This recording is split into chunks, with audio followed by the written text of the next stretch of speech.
পতেঙ্গা সমুদ্র সৈকত খুবই সুন্দর হয়ে যাচ্ছে এখন দিন দিন, একদম ইউরোপের মতো বলা যায়। আমাদের চট্টগ্রাম এই সমুদ্র সৈকত আসলে গর্ব করার জায়গা একটা। সারা বাংলাদেশ তথা দেশের বাইরে থেকে বিভিন্ন জায়গা থেকে মানুষ দেখার জন্য আসে, ইউরোপ থেকেও।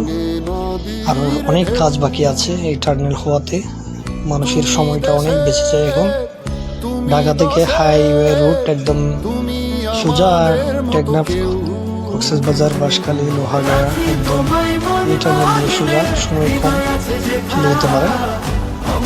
ব্যবসায়ী ক্ষেত্রে মানুষের সময় এবং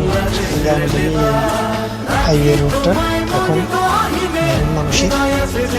আমাদের চট্টগ্রাম অনেক সুন্দর হয়ে যাচ্ছে, সে ঢাকা থেকে আসার জন্য হাইওয়ে রুটটা ব্যবহার করা হয়। একদম সোজা সমুদ্রের সাথে লাগানো হাইওয়ে রুট, মেরিন ড্রাইভ। আমাদের চট্টগ্রাম আসলে দেখার একটা জায়গা, এই উন্নয়ন আসলে আমাদের বাংলাদেশের জন্য এক অবিস্মরণীয় এবং গাথা হয়ে থাকবে। এটা কেউ আসলে এত সোজা না করার পরিবর্তন একদিনে হয় না, মানুষের আসলে অনেক কষ্ট এই পরিবর্তন। আসলে দেখার মতো জায়গা, সুন্দর। সবাইকে আমার ব্লগের পক্ষ থেকে অভিনন্দন, আর সবাই লাইক শেয়ার করবেন, সাপোর্ট করবেন। সবাইকে জানাই আমার ব্লগের পক্ষ থেকে অভিনন্দন। আসসালামু আলাইকুম।